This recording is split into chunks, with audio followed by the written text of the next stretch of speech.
What's up, everyone? Welcome to the video. Today we're going to take a look at how to get a Volkswagen Taos started if the key fob dies.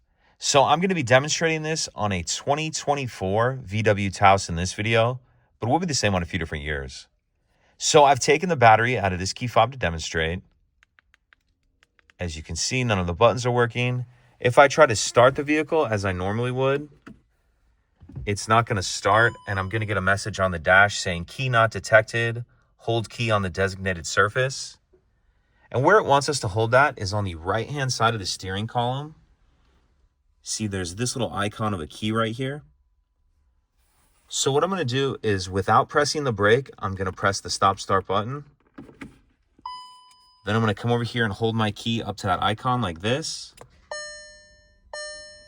And then you'll hear the ignition ding, and it turns the dash to the accessory position.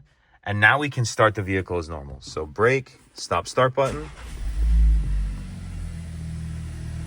And then once the vehicle is running, you'll be able to drive as you normally would. And then the only other thing you'll want to do is replace the battery in your key fob as soon as you can. And I'll put a link in the description box of this video on how to replace the battery in this key fob in case you're unfamiliar.